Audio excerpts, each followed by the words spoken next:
Well, good afternoon, everybody, and thank you for joining our webinar today. I'm joined by Torsten Fritz, who is the Head of Insight for KPMG Numwood, and between the two of us, we're going to take you through the recently published report titled Ignite Growth and how we connect insight to action.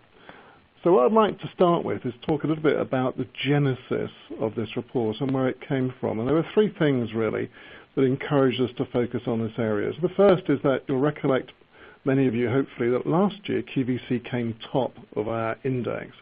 And we were much struck at the depth of customer information that QVC used and how they drive actions, initiatives, activities off the back of that deep understanding.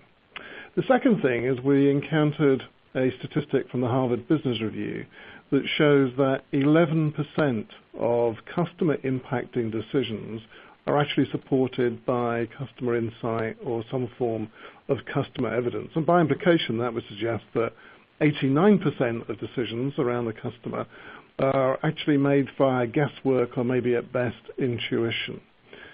And then lastly, we saw a statistic from a company in the UK, backed up by the Office of National Statistics, that showed that something like 14 billion is spent annually in the UK on market research. And it seemed to us that there was an opportunity really to improve the effectiveness and the utilization of that research and ensure that maybe 90% of the decisions that currently aren't supported are in future. So that gave rise to the report that we published on Tuesday of this week.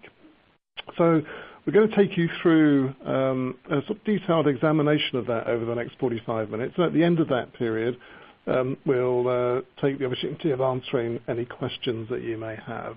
So we've done the introduction. We're going to talk a little bit about the sort of 2018 UK results. Particularly, we're going to focus on the whole area of the insights ecosystem. So that's the procedures, the processes, the workflows that take us from customer insight right the way through to implementation. And that has three components. The first being how we integrate data from multiple sources.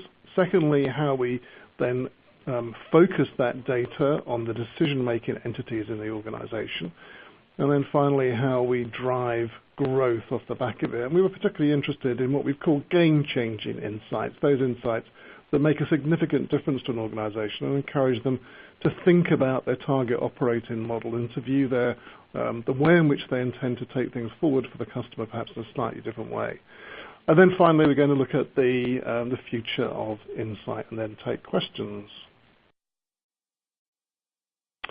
So let's just talk a little bit about the Customer Excellence Center and the background. Most of you, I'm sure, will be aware of the work that we do. We're now operating in 21 countries, and we have several million customer evaluations of around 2,000 brands across those countries. And again, we codify the learning from all of those brands into the 6 pillars of customer experience, which I'll touch on briefly in a moment or two. But we use those with clients and we equip organizations to use those 6 pillars to drive insight and the voice of the customer into the organization, to help inform experience design, but also then to inform the strategy, customer experience strategy of the organization. So the research that we conducted this year was a little different to previous years in that we went to some 10,000 consumers and we asked them to rate brands that they dealt with in the last 6 months or so and give us their evaluation across the 6 pillars of customer experience as to how they feel about those brands. But also this year, we spent some time interviewing insight leaders, chief operating officers, CEOs of companies that performed particularly well in our survey and got their insight and understanding and viewpoint around how customer insight can drive activity within a business. And we've then reported across the 10 or so industry sectors that we analyze as part of the research. So the 6 pillars, most of you will be well aware of the 6 pillars, I'm sure, by now. But just very quickly, personalization, so the degree to which the experience locks onto the personal circumstances of the customer. Integrity, so does the organization act in the customer's best interests? Time and effort, so how easy is it to deal with that particular company? Expectations, so does the organization deliver on the brand promise, and how does it set expectations day to day? Resolution, so how the organization fixes things when they go wrong. And then finally, empathy, which is all about showing the customer that you care about them. So the 2018 UK results are interesting for us, I guess, as researchers, from the point of view of understanding how UK PLC performs year on year. And actually what we see this time around is that whilst there's a small increase overall across the customer experience ratings for the top 100 organizations, what we see across the whole set of companies that we assessed, and it must be well over 350 this year, is that the lesser companies, the companies that perform less well, are beginning to improve, and the organizations that are doing consistently well are rather plateaued. They're rather continuing to deliver the same sorts of experiences as they have done in previous years. And what we see is what we would determine as a sort of a flat middle, really, which is large numbers of organizations delivering experiences that are okay, do the job, but they're not outstanding. And I guess given the amount of focus, the amount of emphasis that's being placed on customer experience, that's something of a worrying statistic for us. So if we just sort of emphasize that a little bit, you can see the top line there, which is the purple line, shows the performance of the top 10 organizations in our survey. You can see a gradual decline over time, showing that even the best organizations are struggling to maintain a great experience. And then the green line underneath it, you can see that whilst we had a peak in 2016, and we had something of a fall in 2017, and then there's a small increase, it's about 1.5% overall in 2018. So things broadly as they have been historically. And when we start to look at the sectors, again, we tend to see that the sectors with high frequency, high touch, high engagement, such as grocery retail and non-grocery retail, continue to perform well. And indeed, year on year, we can see that they've increased their scores fairly substantially.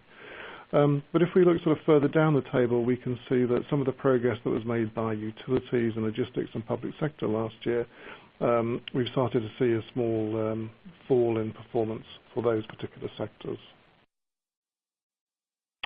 So these now are the top 10 companies in the UK, and First Direct retakes its position at number 1. And we were particularly interested when we spoke to First Direct around their role of insight. And actually, if we look across the top 10, all of them use insight very effectively. First Direct are very focused on millennials, and indeed have published a piece of research which is available from their website, which outlines all the issues and problems that millennials have, and how banking organizations can help resolve those issues. So very helpful of First Direct to make that publicly available. Metro Bank comes in at number 2. So in previous years, Metro Bank hasn't quite had the number of respondents that are necessary to get into our league table. So we have a cut-off of 100, but they are there this year. And they've become outstandingly good at ensuring that every visit to a branch is an experience in itself. So they recognize that 1 in 5 people in this country are children, and that collectively we own 9 million dogs, and bank branches aren't usually dog or child friendly, but they've ensured that both of those are well catered for in their branches. Lush again does well. It was a previous number 1 on our survey. They retire 33% of their products every year, and they introduce new ones, and they watch and observe very closely how those products perform. And then gradually, as they go through the iteration process, they improve and introduce new products. They use it to drive innovation. So insight being very crucial to them. John Lewis, both the main department store but also the finance sector, also being very focused on understanding more deeply the customers that share their values. Ocado and Bowden are both organizations driven by very passionate founders.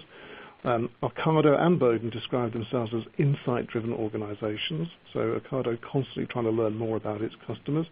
And Bowden publicly, focused on understanding the psychology of its customers and what they need to do to make sure that not only do they provide great clothing and accessories, but also that they understand the sort of psychological needs that their customers have.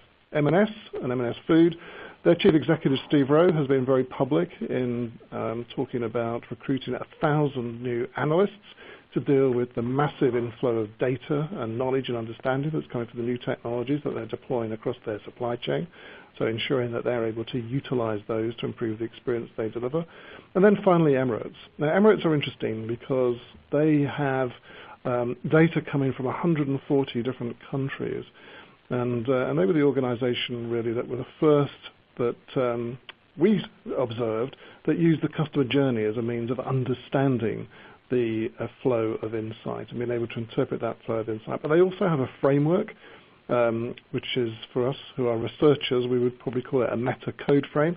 So it's all the things that matter to the customer, so comfort, convenience, safety, ease, and all the data is filtered through those filters and lenses to provide insight at a level that people in the organization can deal with. So we looked at the things that customers were talking about. We spoke to many organizations, and I guess probably identified sort of 3 areas really that we wanted to examine in the report. So the first one, what were the issues with insight? Why was it that only 1 in 10 customer-based decisions actually reflect the customer? What is the insight ecosystem, and how does that work through an organization? And then, given the new technologies, what does that mean for the future of insight?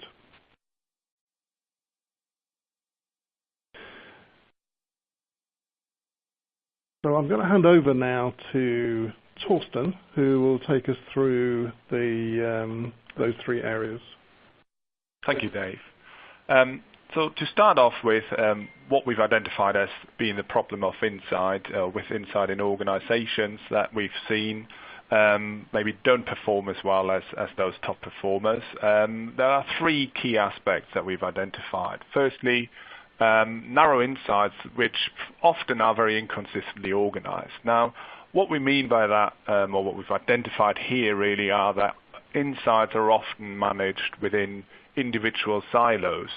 Inside teams often organize themselves around brand, customer experience, product innovation, and that leads to very often inconsistent or often also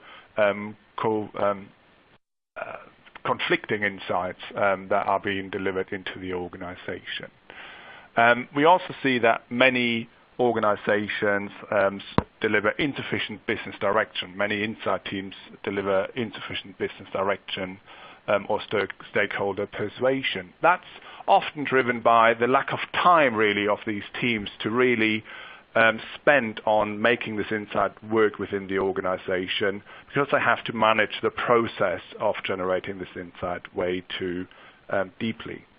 And then thirdly, even where those first problems don't exist in organizations, we often see organizations having a leadership team that really is deaf to the customer's voice. And you may recognize yourself in that when you work, if you work in a regulated industry, for example. Often the voice of the customer competes with regulatory pressures, with operational pressures. And in many organizations that don't perform as successfully, we see that those regulatory and organizational pressures trump the voice of the customer. Now, having interviewed, as Dave mentioned earlier, a number of leaders from organizations that do really, really well, we identified a number of aspects, a number of things these organizations do that really help them be better and be more successful. And we've summarized these aspects into the inside ecosystem. There are 3 aspects of the inside ecosystem that we see. Firstly, starting with integrating data, followed on by inciting action, and then thirdly, igniting growth. Now, maybe let me talk through each of these areas in a little bit more detail now. Starting off with integrating action. Here we see two aspects that are really critical. On the one hand, a technical integration of multiple data sources, and particularly organizations that have evolved over time, long-standing organizations where maybe that have been formed through mergers over time, really often struggle even at that stage to integrate all data that are relevant to understand the customer. But organizations that succeed at that technical integration then often fail to drive the real value of the insight that is possible because they can't integrate the data in a logical sense. And this is where we see those great organizations implement frameworks that help them understand the data that is being integrated technically. Now, an example or a number of examples for these frameworks could be personas that are used across the organization to really drive the insight to the decision makers, or the customer journey is another framework that we often see used by organizations to integrate the insight. And where the combination of technical integration and logical integration of data is really achieved successfully, we see what we call the game-changing insights. Now, the characteristics of a game-changing insight are outlined here, and you see a little bit more detail around these in the report. But just to run through them very, very quickly, from an alignment perspective, what we're talking about here is that insights are deeply aligned with the organizational purpose and the organizational objectives. So an insight that contradicts existing organizational purposes is more likely to not be heard by the business.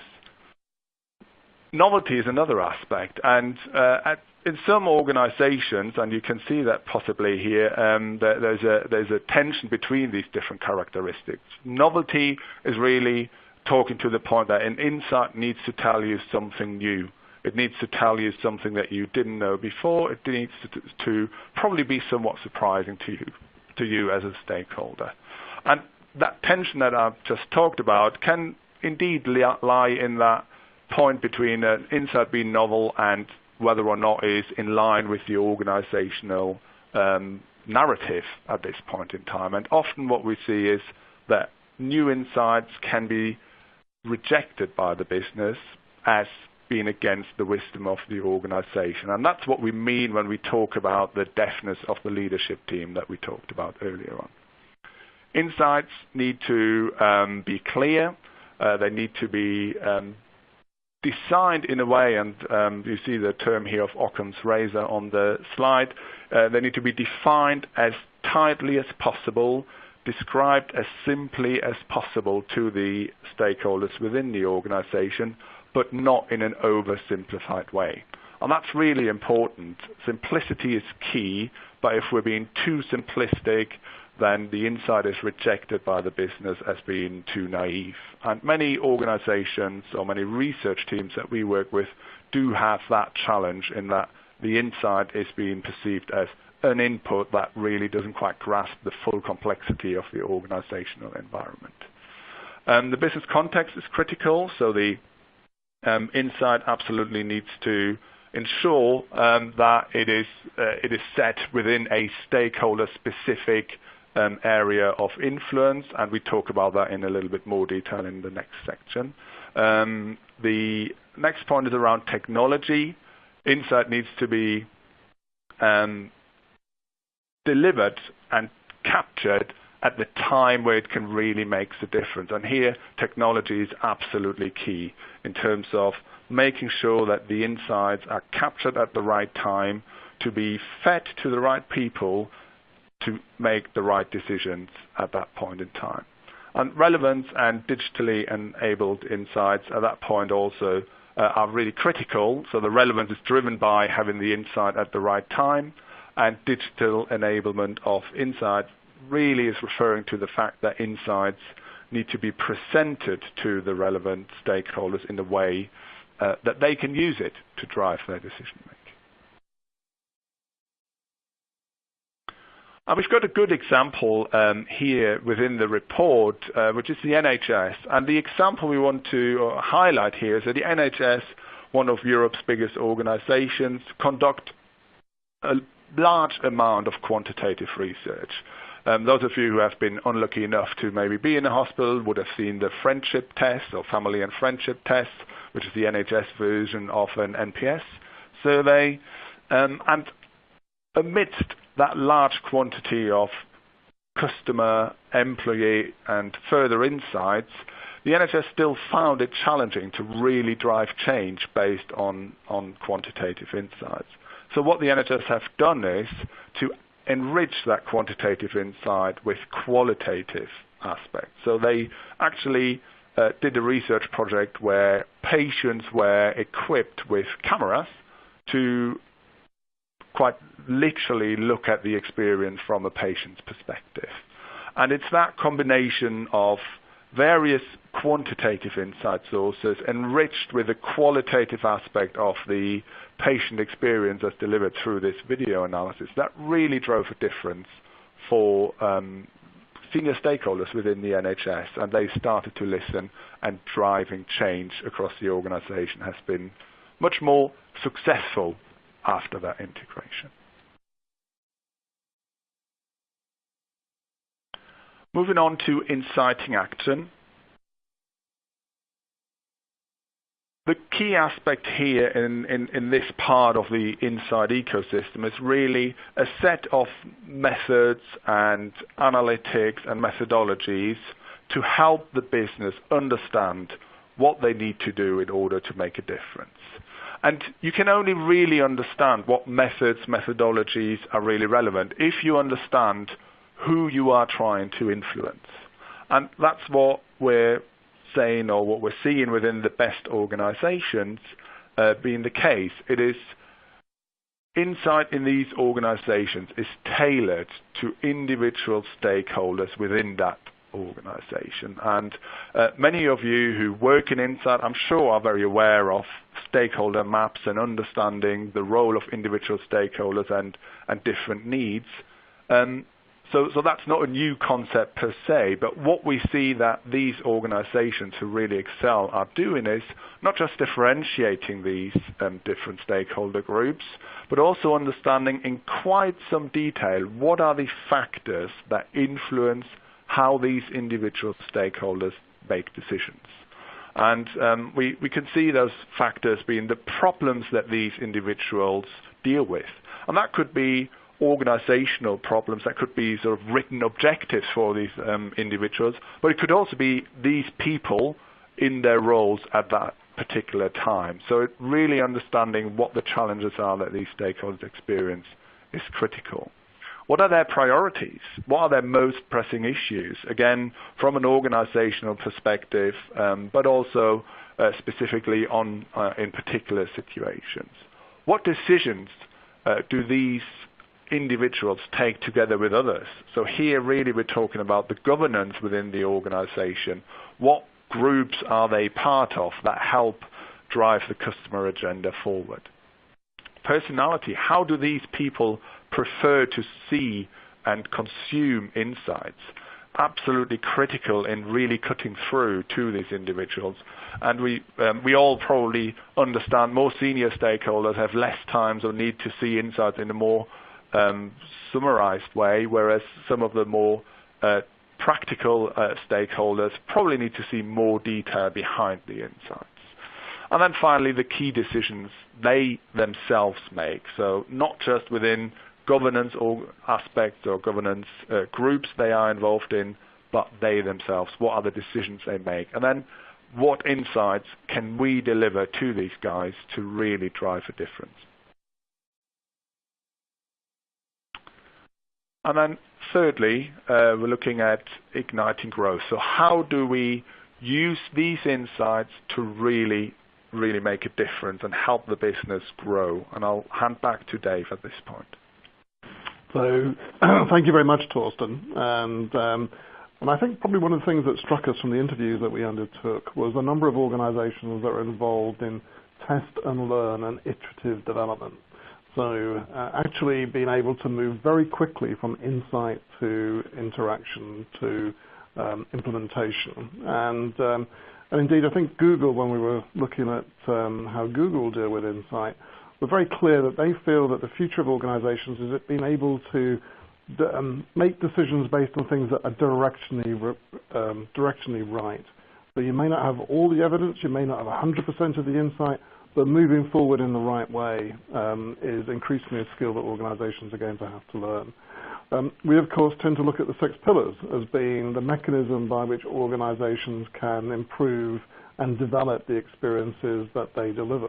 And under each of the pillars is a set of golden rules. And those golden rules allow organizations to be able to iterate, to understand how those rules play out for their particular customers or indeed across different groups of customers.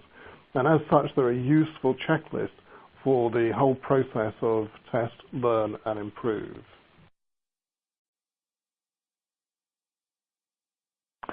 And one of the, I suppose, the opportunities we had was to convert that sort of that process into something that made a little bit more sense for organizations to use. So being able to use the 6 pillars to diagnose issues as they emerge across customer journeys, be able to understand what is the data is telling them. So Torsten talked about the need to integrate data from multiple different sources. Be able to pick out those things that make a difference. So, you know, there are many, many things that organizations do that can be improved, but which ones will make the difference? And in what order and what sequence should the improvements be put in place? So what are the sort of priorities that the business needs to focus on? Then actioning those priorities, and then the whole loop starts again. So you have a continuous process of ongoing learning to drive the improvement and the quality of the customer experience. The final area that we looked at is what we call the future of insight. And we're aware, of course, that there are multiple different technologies all being used by organizations in this test and learn environment. From chatbots to AI through to machine learning, there's a whole range of different technologies being used. One of the things that we were interested in was looking at, you know, how individual organizations are using these technologies and how they work as they move into implementation. So cooperative insurance, interesting to us, they've moved one over 100 places in our index. They have been using the 6 pillars as a mechanism to improve the quality of what they do, starting off by looking at every journey, every process, and examining that journey to understand the degree to which it either built trust or eroded trust, and then put in place improvements to ensure that actually trust was established from the very outset of a relationship that their customers had with them.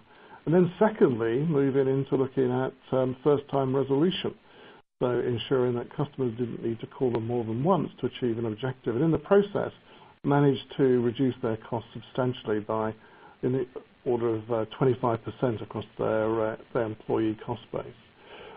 Monzo Bank, who didn't quite make the index this time around, we didn't quite have enough respondents, but a number of respondents talked about the quality of the app and the cleverness of the app in being able to set particular groups of retailers that you might want to inhibit spending with. And they released a case study talking about those people that spend a lot of money in betting shops, for example, where the app can be set to ensure that that money isn't actually spent going forward. And then finally, Casper, you know, their insight was that, in fact, the prevailing wisdom, which is different sleeping styles and different sleeping patterns require different mattresses, was a myth. And in fact, with new technologies, it's possible to build a mattress that suits everybody. And in the process, have built a business that's worth well over £500 million.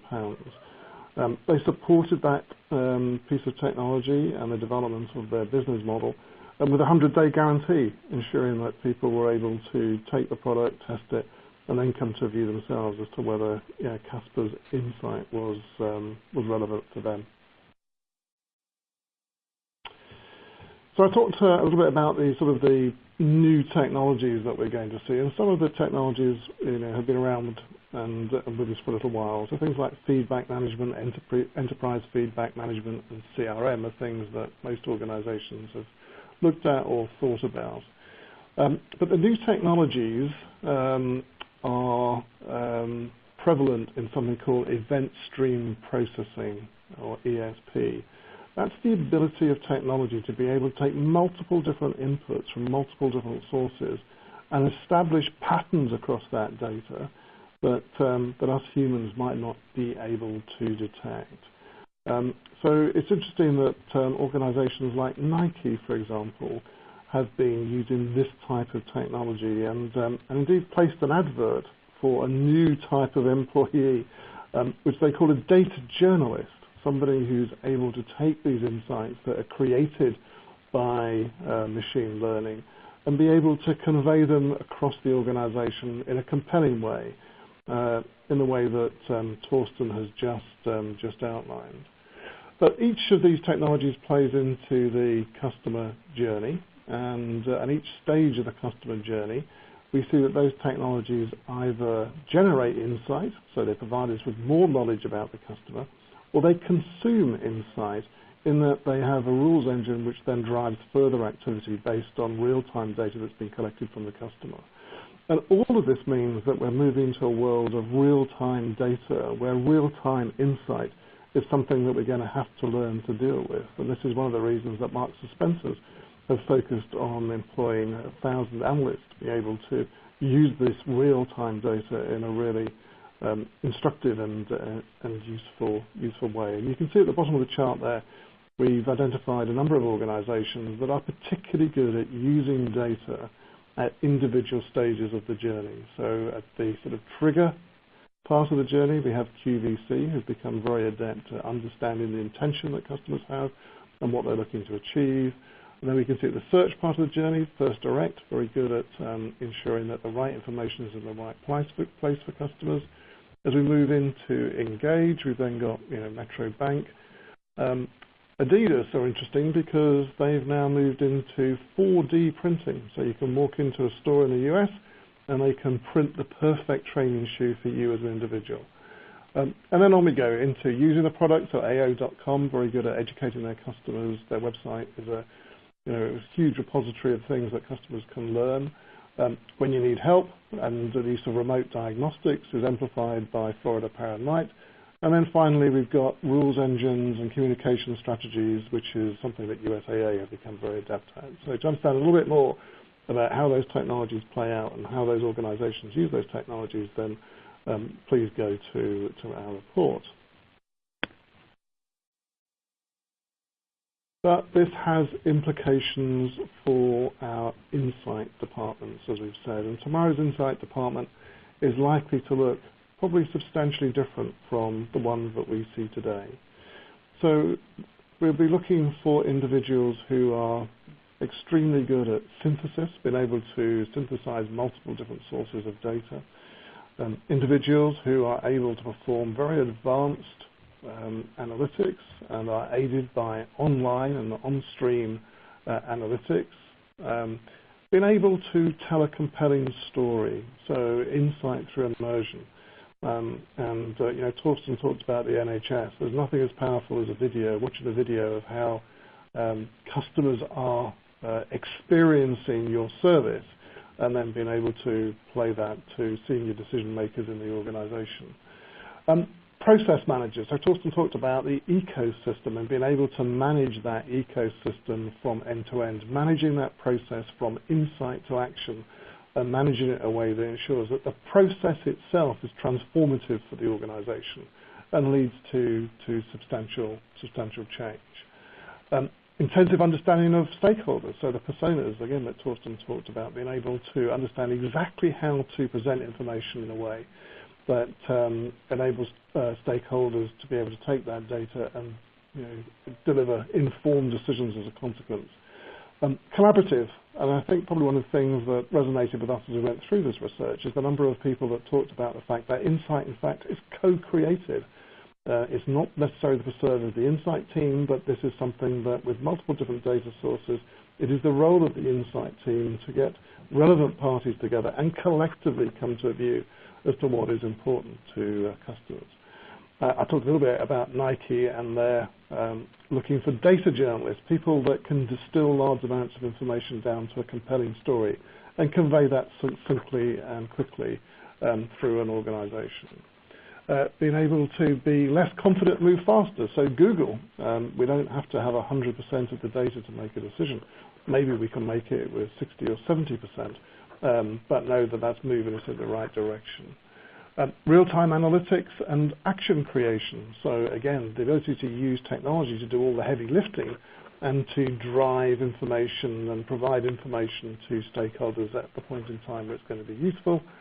And then the last piece, which is ultimately what sums this up really, which is decision-centric management, ensuring that actually we're managing the process across decisions in the business, ensuring that insight flows to the right place at the right time and in the right way. So just a quick commercial break, if I may. If you are interested in the sort of technologies that allow you to kind of support the insight ecosystem, then Customer Experience Cloud is a product that KPMG has developed and invested heavily in to provide this sort of support, and more information from that can be gained from the email addresses or the website, which we'll come on to in just a second or two. And then also, if any of these areas around the insight ecosystem, so integrating data, insight in action, igniting growth, are of interest to you, and you'd like to speak to someone with some expertise in these areas, then please go to myself or Torsten, whose email addresses are on the screen there, or go to the website and use the Contact Us section, and we would be delighted to speak to you. So that brings us, I think, to the end of our webinar and gives us an opportunity to deal with some of the questions that have come in whilst we've been talking. So let me start now to ask Torsten some of the questions, and I'll try and answer them myself also, that have come in from listeners. So Torsten, one of the questions we have is, how do I find out if my organization is featured in the research? So is the best way to either contact us via the email addresses? That probably is the best way, isn't it? I've answered my own question. You have. Yeah, so the best way to find out whether your organization is in the research, if it is not one of the organizations that's part of the top 100, which is published, and you can see that in the report, would be to get in touch with either of us, and the email addresses are obviously available in the webinar, or indeed contact KPMG Nunwood, and we are always happy to share results of organizations where they are part of the research. Another question which we might collectively answer is, can you give any examples of brands that use technology to integrate data? So I'm thinking like some of the major, organizations, the British Airways of the world, who are able to put information from multiple different sources, both, transactional data. So in that particular case, using information about flight timings, whether flights are delayed, and then been able to link that across to how customers are feeling and talking about the experience that they have. And I think BA are also able to use the customer journey as the means of integrating data and understanding a little bit more. Are there any others that come to mind for you, Torsten? Yeah, so we work with a large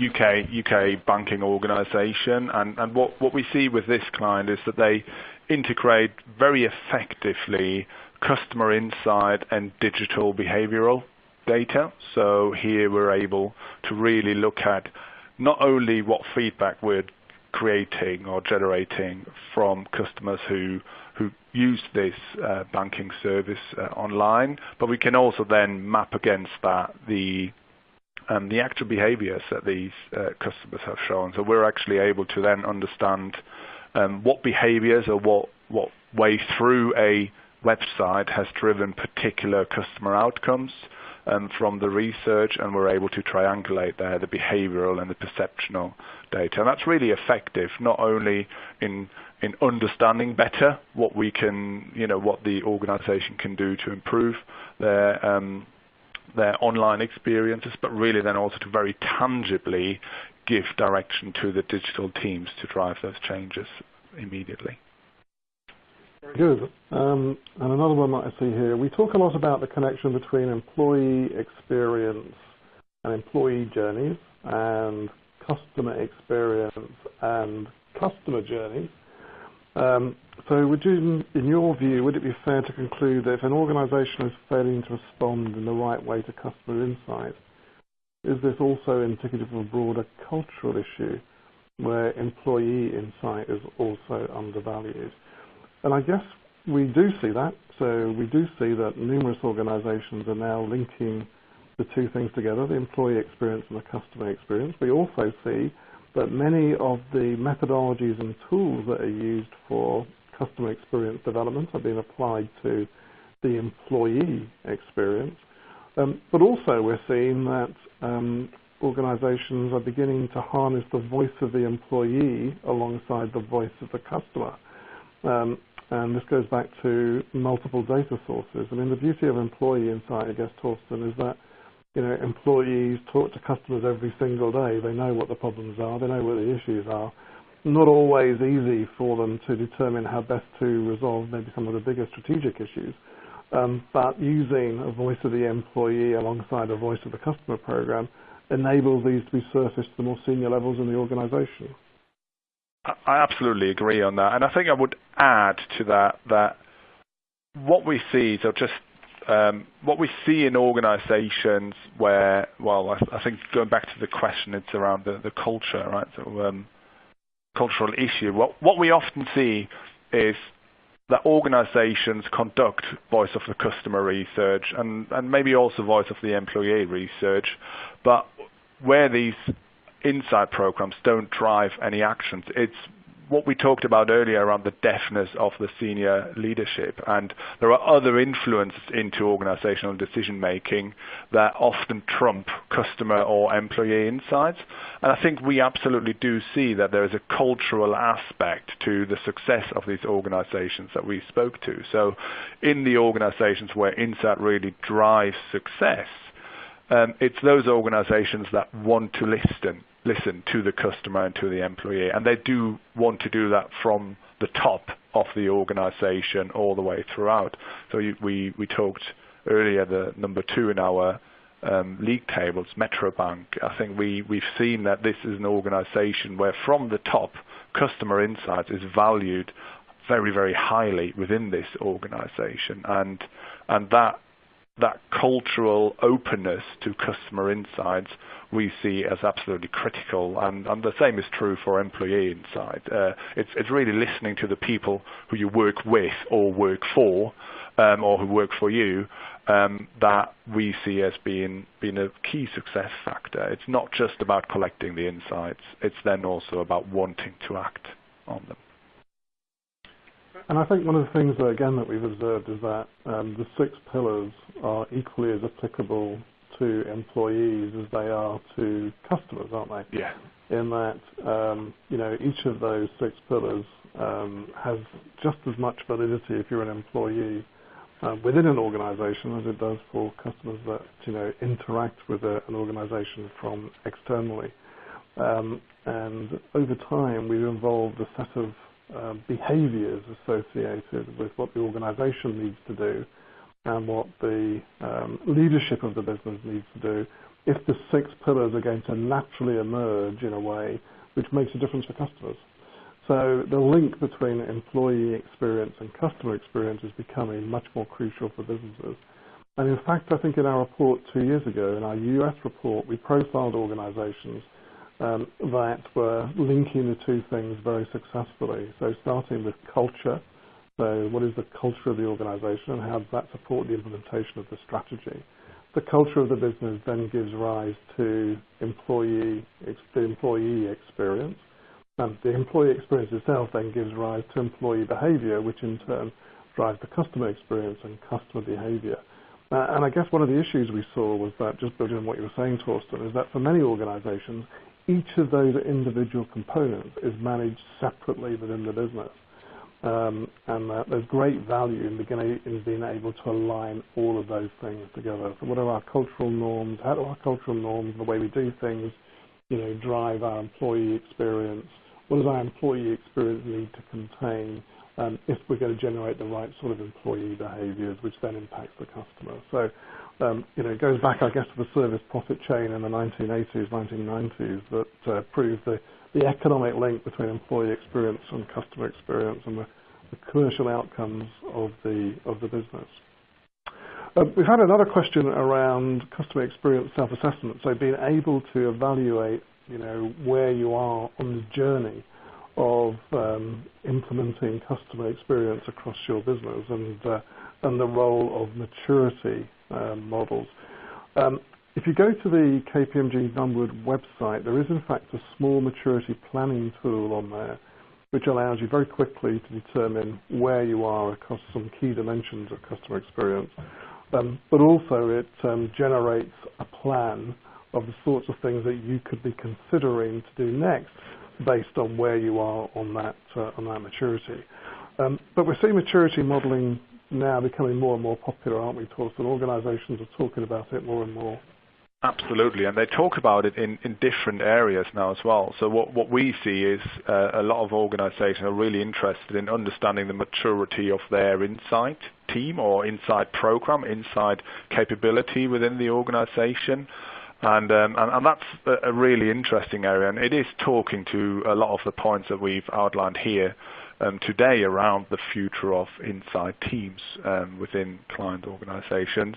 And the third area actually where we see more and more interest in maturity models is from a customer analytics perspective. So actually understanding how well the organization is equipped to deliver the analytic infrastructure that helps us drive these insights that we need to really make a difference. So we see that more and more at the moment, that need to understand where do I actually stand, because I think it's a sense of organizations feeling like we know we're not quite where we need to be, but we need to have the proof points to our stakeholders, to our decision makers, to really identify where the challenges lie, and that's really happening in the market at the moment as we can see it, both within the insights world and the customer analytics world as well.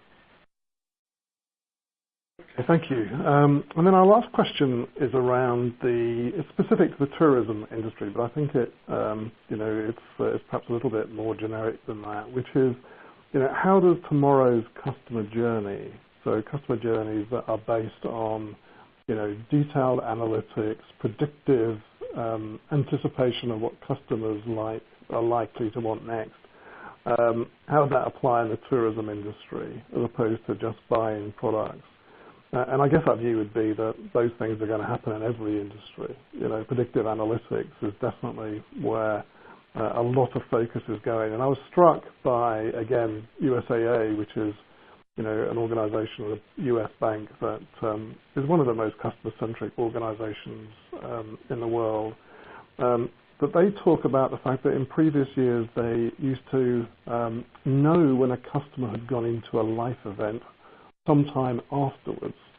But with the use of predictive technologies, with the use of analytics, the data they collect from customers on an ongoing basis, they're now able to predict when a customer is likely to go into a life event, which means that they can anticipate what that customer wants and get there before the customer realizes they have a set of needs. And of course, in financial services, life events are the point in time where we reconsider what we need to do financially and are most receptive to receiving both information, advice, but also taking new products. So, life event prediction has become important for them. But I guess we're probably seeing a lot of focus now, aren't we, on this whole area of anticipative service, but also being able to use text and analytics to predict what's going to happen next.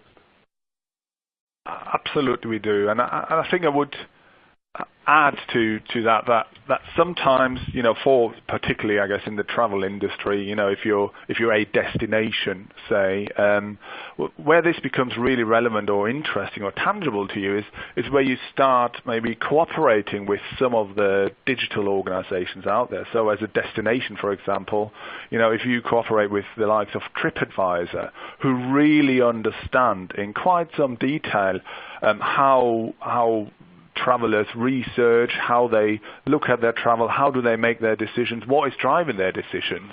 I think it's at that level where destinations can really benefit from that customer journey of the future, from that deeper understanding, because that then allows you to understand how you present yourself online. How do you need to drive the right travelers that you want to attract to your destination across those digital channels. And I think that's really key, even as a physical destination. Customers or travelers into your destination, their journey often begins online. And it's at that stage where understanding how you can predict what they might be doing, how you can prepare for those future or anticipated actions of travelers. I think that's where that becomes really relevant for individual destinations, understanding that and then acting on that understanding. I know that KPMG are working with Google to use 2 new pieces of technology in a predictive context. So first, being able to predict what is the customer's intention. So if they contact you, what is it they're likely to be contacting you about? So looking at all the different readings, all the different things that have gone on, different circumstances of different customers, and then determining, is it likely the customer's got a particular problem, and making sure that they route that customer directly to that particular source, which is, an area of some interest. And the other is being able to monitor real-time sentiment. So when a customer's talking to an agent, how are they feeling? What sort of prompts maybe that, would enable the agent to deal with that interaction a little bit more emotionally intelligently, and make sure that the experience is fantastic. So at that point, I think we'll draw proceedings to a close. If there is areas here that you'd like to discuss with us, then please use the email addresses that we saw earlier, or go to the website and use the contact us details from there. And with that, I'd like to thank you all for your attention. And it's goodbye from me. And goodbye from me.